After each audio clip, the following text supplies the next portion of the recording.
आपका इस video lecture में स्वागत है। यह क्लास 10 के अध्याय 4 के लिए 16वां वीडियो है। पिछले वीडियो तक हम लोगों ने प्रश्न 23 तक के समाधान सीख लिए थे। इस वीडियो में हम आगे के प्रश्नों का समाधान सीखेंगे। तो चलिए शुरू करते हैं। हमारा पहला प्रश्न है प्रश्न नंबर 24। प्रश्न 24 में पहला प्रश्न है बहुविकल्पीय प्रश्न यानी MCQ। पहला प्रश्न कह रहा है एक समकोणीय बॉक्स का भीतरी आयतन 480 घन सेंटीमीटर है एवं भीतर के आधार का क्षेत्रफल 88 वर्ग सेंटीमीटर है, तो बॉक्स का भीतरी ऊंचाई ज्ञात करें। यदि हम इसे डायग्राम की सहायता समझें, एक चित्र की सहायता समझें, तो ये एक समकोणीय बॉक्स है जिसकी लंबाई L, चौड़ाई B, ऊंचाई H है। अब कहा कि जो आधार है यानी L इंटू बी जो आधार का क्षेत्रफल है वो है 88 वर्ग सेंटीमीटर और आयतन यानी L into B into H लंबाई गुने चौड़ाई गुने ऊंचाई बराबर कितना है 440 घन सेंटीमीटर। तो इससे हम जो है एक समीकरण बना सकते हैं जो इस प्रकार है। इसीलिए L into B into H बराबर 440, जहाँ L इंटू बी का मान दे दिया गया है 88, लिखेंगे 88 गुने H बराबर 440। तो यही हमारा समीकरण हो गया। यहाँ H जो हमें ज्ञात करना है, बोला है ऊंचाई ज्ञात करें, तो इसीलिए H बराबर 440 बटा 88। इसे हम अगर 22 से काटे तो 22 दूना 22 से 4 और 4 से ये 5 यानी 5 सेंटीमीटर। ये जो ऊंचाई होगी वो कितनी होगी 5 सेंटीमीटर होगी। यानी ऑप्शन नंबर जो हमारा विकल्प नंबर बी सही होगा, उत्तर बी होगा। पुनः देख लेते हैं। उसमें कहा गया है, प्रश्न में कहा गया कि एक समकोणीय बॉक्स का भीतरी आयतन 440 घन सेंटीमीटर है एवं भीतर के आधार का क्षेत्रफल 88 वर्ग सेंटीमीटर है। बॉक्स का भीतरी ऊंचाई ज्ञात करें। तो हम लोगों ने लिखा कि आधार यानी L इंटू बी का मान जो है 88 वर्ग सेंटीमीटर है और आयतन यानी L into B into H कितना है 440 घन सेंटीमीटर है। इसलिए L into B into H बराबर 440। L इंटू बी का मान दे दिया गया है 88, तो उसकी जगह हमने 88 बैठाया, इंटू H बराबर 440, इसीलिए H बराबर 440 बटा 88, जिससे काट के हमारा कितना आएगा 5 यानी 5 सेंटीमीटर जो है उत्तर होगा ऑप्शन नंबर बी। बढ़ते हैं अगले प्रश्न की ओर। हमारा अगला प्रश्न प्रश्न नंबर 2 है। प्रश्न 2 कह रहा है एक आयताकार गड्ढे की लंबाई 40 मीटर, चौड़ाई 12 मीटर एवं गहराई 16 मीटर हो तो उस गड्ढे में 5 मीटर लंबा, 4 मीटर चौड़ा एवं 2 मीटर मोटे तख्ते को जिन्हें उसमें रखा जा सकता है उनकी संख्या क्या होगी। यानी एक गड्ढा है जिसकी लंबाई, चौड़ाई और ऊंचाई दे दी गई, गहराई दे दी गई है। तो जिसकी लंबाई जो है 40 मीटर है, चौड़ाई 12 मीटर है और जो गहराई है वो 16 मीटर है। अब इसमें जो है तख्ते जो है रखे जाएंगे जिसकी लंबाई, चौड़ाई, ऊंचाई जो है दे दी गई है 5 मीटर, 4 मीटर और 2 मीटर।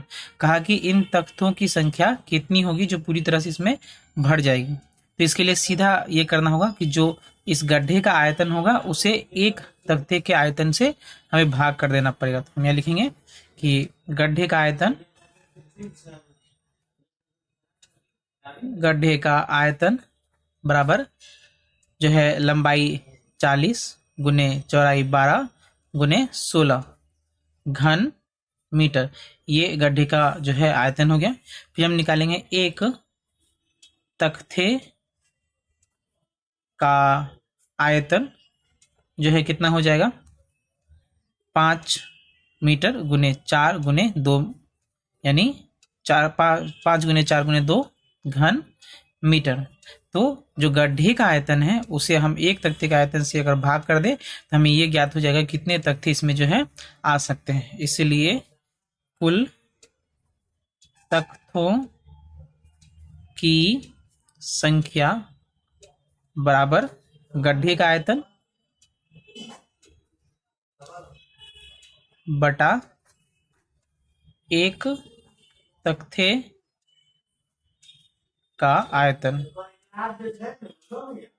यानी गड्ढे का आयतन है 40 गुने 12 गुने 16 बटा एक तख्ते का 5 गुने 4 गुने 2, इसे हम काटे तो 5 से ये 8 बार में 4 दूना 8 ये कट जाए तो बचेगा 12 गुने 16, इसे हम गुना करते हैं तो 16 दूना 32 का 2 हाथ में 3, 16 16 3 19 यानी 192 जो है उत्तर होगा, यानी ऑप्शन नंबर बी। इसे हम दोबारा देख लेते हैं कि एक गड्ढा है जिसकी लंबाई चौड़ाई ऊंचाई दे दी गई है और उसमें जो है तख्ते रखने हैं जिसकी लंबाई चौड़ाई ऊंचाई दे दी गई है, तो कितनी तख्ते लगेंगे। तो हमने गड्ढे का आयतन निकाला, फिर तख्ते का आयतन निकाला और गड्ढे के आयतन को तख्ते के आयतन से भाग कर दिया, जो क्या है 192। ऑप्शन नंबर बी हमारा उत्तर होगा। बढ़ते हैं अगले प्रश्न की ओर। हमारा अगला प्रश्न प्रश्न नंबर 3 है। प्रश्न 3 कह रहा है एक घन के पार्श्व तल का क्षेत्रफल 256 वर्ग मीटर है, तो घन का आयतन क्या होगा। प्रश्न आसान है। एक जो है घन है जिसके पार्श्व तल का क्षेत्रफल यानी पार्श्व तल यानी जो साइड के तल हैं उनका क्षेत्रफल कितना है 256 वर्ग मीटर है, यानी एक जो है जो पार्श्व तल हमारा होता है वो होता है 4a²। तो हम ये लिखेंगे कि घन के पार्श्व तल का क्षेत्रफल 256 वर्ग मीटर, इसलिए फॉर्मूला के हिसाब से 4a², ए जो है एक भुजा की लंबाई होगी तो 4a² बराबर 256 हो जाएगा, यानी a² बराबर 256 बटा 4, इसे काटेंगे तो 4 छके 24, 4 छके 16, यानी a² बराबर 64, यानी a बराबर वर्गमूल 64, तो 64 का वर्गमूल जो है 8 आता है। तो 8 मीटर जो है एक भुजा की लंबाई निकल गई। हमें ज्ञात करना है आयतन, इसलिए आयतन बराबर सूत्र होता है a क्यूब यानी भुजा का क्यूब, तो 8 का क्यूब, इसे हम गुना करें तो हमारा 512 घन मीटर उत्तर होगा, यानी ऑप्शन नंबर हमारा डी जो है आंसर होगा। दोबारा देख लेते हैं। प्रश्न में कहा गया कि एक घन के पार्श्व तल का क्षेत्रफल 256 वर्ग मीटर है, तो घन का आयतन क्या होगा ज्ञात करें। तो हम लोगों ने जो है लिखा कि घन के पार्श्व तल का क्षेत्रफल जो है 256 वर्ग मीटर है, इसलिए 4a², चूंकि हम मानते हैं कि जो पार्श्व तल का क्षेत्र होता है वो 4a² होता है, यानी 4a² बराबर 256, इसलिए इस समीकरण को समाधान करने के बाद a का मान 8 मीटर आया, इसलिए आयतन जो है a क्यूब यानी भुजा का क्यूब बराबर 8 क्यूब यानी 512 घन मीटर होगा। Option number D. बढ़ते हैं अगले प्रश्न की ओर। हमारा अगला प्रश्न प्रश्न नंबर 4 है। प्रश्न 4 कह रहा है दो घनों के आयतन का अनुपात 1:27 होने से दोनों घनों के समग्र तल के क्षेत्रफल का अनुपात क्या होगा ज्ञात करें। तो दो घन है तो हम मान लेंगे कि एक घन की भुजा का लंबाई जो है a1 है और दूसरे का a2 है, तो हम लिखेंगे इसीलिए प्रश्नानुसार सीधा लिख देते हैं। प्रश्नानुसार a1 का क्यूब यानी पहले जो घन है उसके आयतन अनुपात a2 का क्यूब बराबर 1:27 है, यानी हम इसे लिख सकते हैं a1 का क्यूब बटा a2 का क्यूब बराबर 1/27, यानी हम इसे लिख सकते हैं a1 बटा a2 का क्यूब बराबर 1 ये 27 जो है 3 का क्यूब हो जाएगा, तो यहाँ से a1/a2 बराबर क्या हो जाएगा a1/a2 बराबर 1/3। जो घन है तो हम यहाँ लिख सकते हैं चूंकि a का पावर m बराबर b का पावर m हो तो a बराबर b होता है। तो a1/a2 कितना आ गया 1/3। अब हमें कहा गया कि उसके समग्र तल का क्षेत्रफल निकालने के लिए अब हम यहाँ लिखेंगे समग्र तल का क्षेत्रफल क्या होता है 6a1² बटा 6a2² का मान हमें निकालना है।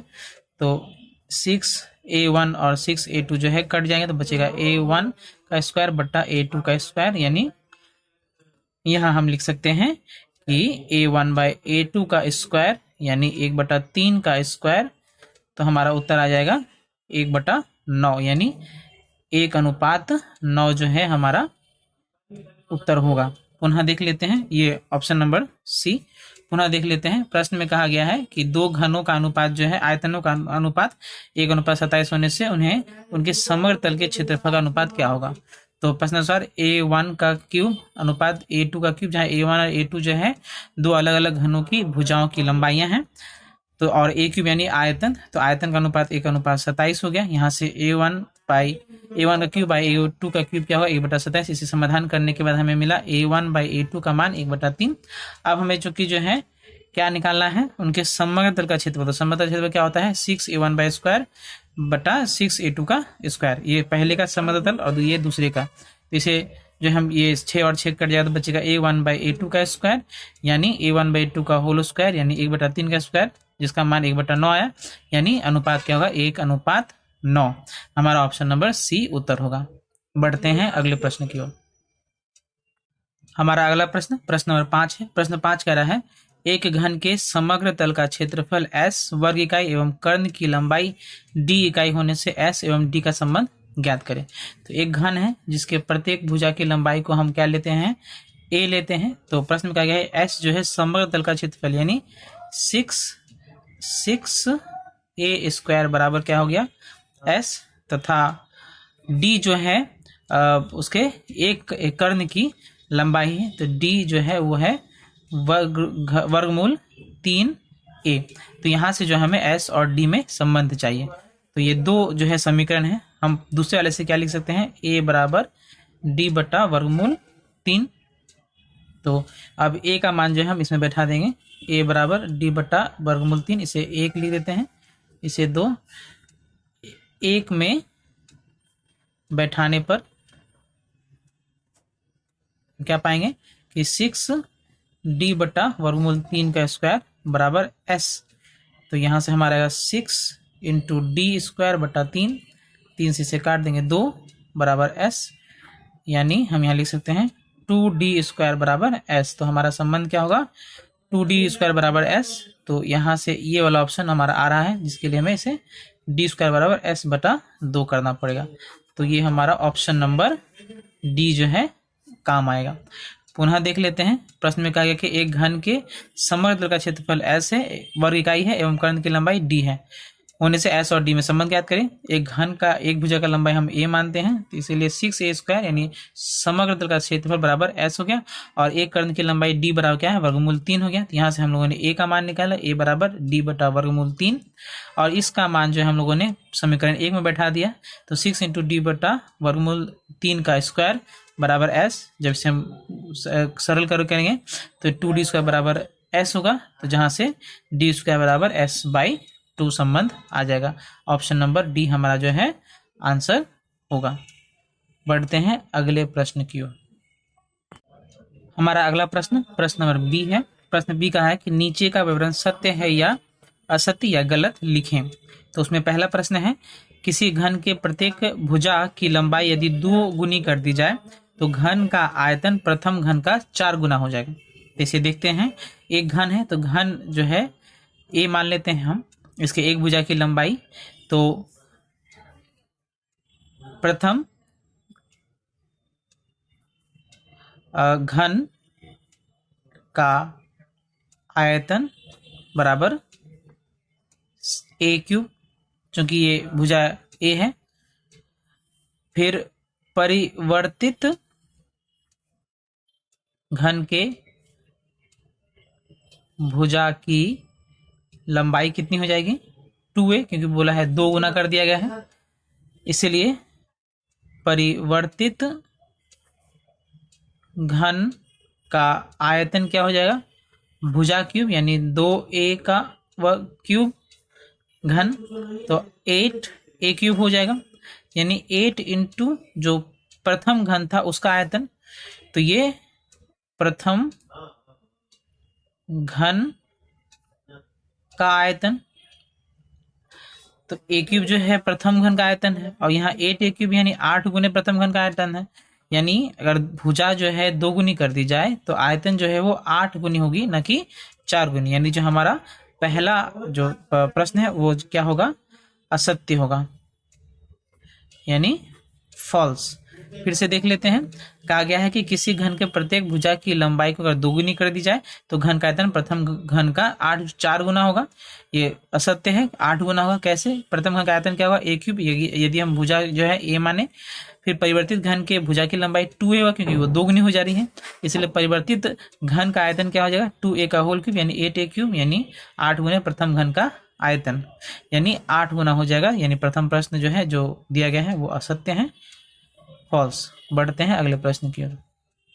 हमारा अगला प्रश्न नंबर 2 है। प्रश्न 2 कह रहा है वर्षा के समय 2 हेक्टेयर जमीन में 5 सेंटीमीटर ऊंचे जल होने से वर्षा के जल का आयतन 1000 घन मीटर होगा। प्रश्न आसान है। तो जो क्षेत्रफल है वो कितना है जिस पे वर्षा हो रही है? 2 हेक्टेयर।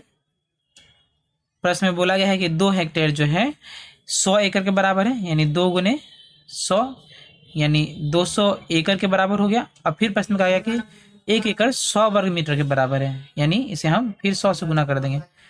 100 यानी 2 पे 4 जीरो यानी 20,000 वर्ग मीटर जो है कुल क्षेत्रफल हो गया। फिर जो ऊंचाई है वो कितनी है? जो वर्षा हुई है वो 5 सेंटीमीटर हुई है, यानी ऊंचाई बराबर कितनी है? 5 सेंटीमीटर। तो इसे हम मीटर में बदलने के लिए 100 से भाग कर देंगे तो इतना मीटर हो जाएगा। इसे हम काटे तो 5 से 1 5 से 2 यानी 1/20 मीटर जो है ऊंचाई होगी। इसीलिए जल का आयतन जो है वो कितना हो जाएगा?